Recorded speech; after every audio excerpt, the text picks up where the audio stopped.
Bon, écoutez, nous sommes aujourd'hui convaincus qu'au-delà de la collecte, la diffusion et le traitement de l'information qui est dévolu à la presse, nous avons aussi un autre rôle, c'est-à-dire de participer positivement dans le développement du sport, dans sa globalité et du football en particulier. Donc l'objectif fondamental aujourd'hui de ce panel, c'est de construire.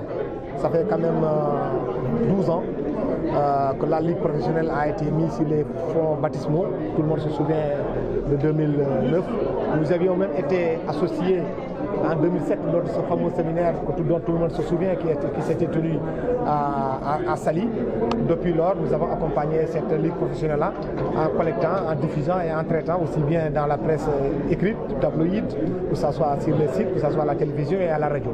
Mais au-delà, aujourd'hui, nous voulons quand même s'arrêter à un certain moment donné pour faire un bilan d'étape, revoir qu'est-ce qui n'a pas marché, qu'est-ce qu'on aurait dû faire, qu'est-ce qu'on n'a pas fait, qu'est-ce qu'on peut faire davantage pour améliorer notre football. Donc c'est extrêmement important et que ça tombe à un moment où il y a deux clubs quand même sénégalais, Tinguet Football Club dont la naissance ne dépasse même pas une dizaine d'années, ça s'arrête là, mais quand même qui a réussi pour la première fois depuis la Giraffe de Dakar en 2004 à franchir le premier tour et rentrer même dans le top 16, donc dans les phases de poule. Le Giraffe de Dakar a fait encore mieux et aujourd'hui est presque quart de finaliste, il pourrait même atteindre encore les demi-finales et pourquoi pas remporter ce titre continental derrière lequel nous courons et que la Giraffe de Dakar a eu à rater en 1998. Parce que tout le monde se souvient aussi que la Jeanne d'Arc a joué la finale de 1998 et qu'elle a perdu et après avoir joué et après elle a joué la Ligue des Champions en 2004.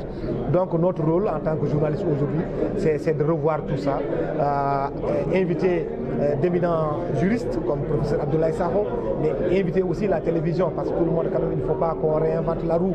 On sait la place prépondérante que doit occuper une télévision dans la Ligue professionnelle, inviter les sponsors. Quand on parle de sponsors, on parle forcément de marketing.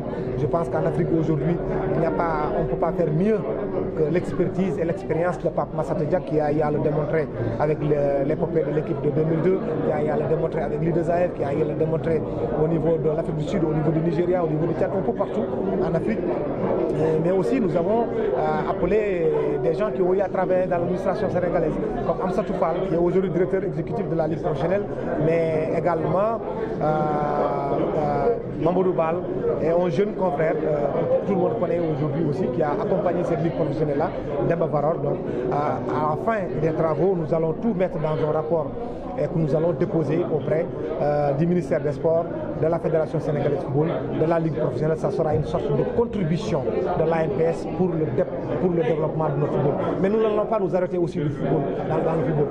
L'ANPS, ce n'est pas une association de football, c'est une association sportive. Ce n'est pas pour rien que nous avons invité aujourd'hui, pour que tout le monde la connaisse davantage, Amicenne. Elle a été championne d'Afrique de marteau. C'est elle qui a mis un terme à un règne d'une Égyptienne pendant 10 ans. Aujourd'hui, elle est là. Nous allons faire en sorte que l'athlétisme retrouve aussi sa marque au sein de l'ANPS. Nous ferons la même chose avec le basketball. Tout le monde sait qu'il y a les championnats d'Afrique de basketball qui doivent se dérouler. Nous allons inviter les Galofas, nous allons inviter le professeur, le maître Babacar Ndiaye et l'ensemble des dirigeants de l'athlétisme. Et tout le monde aujourd'hui aussi a pu constater qu'au niveau des arts martiaux, le Sénégal est en train de reprendre sa place. On va organiser le taekwondo, le championnat d'Afrique, on va organiser le judo. Et dans une période plus ou moins récente, notre pays a accueilli les éliminatoires de Tekio, de boxe. Donc c'est extrêmement important que l'ANPS puisse se repositionner davantage, puisse apporter sa contribution au-delà de la collecte du traitement et de la diffusion de l'information. Quelqu'un a parlé tout à l'heure de l'importance des infrastructures qui n'a pas été, qui ne fait pas partie des sujets à débattre aujourd'hui. Quel est votre point de vue là-dessus si on sait que le Sénégal vient d'être mis sur le histoire au niveau des stades? Bon, écoutez, je crois que c'est le talon d'Achille du football africain dans sa globalité et du football sénégalais. Si on prend le cas du football, la dernière infrastructure sportive qui a été construite dans notre pays remonte à 1985. C'est le stade Amitié qui est devenu aujourd'hui le stade Léopold Sédar Senghor. Aucun Sénégalais ne peut être fier de ce qui s'est passé. Aucun. Ça n'existe pas. Il n'y a pas que Sénégalais, il y a aussi les Africains. Aucun Africain.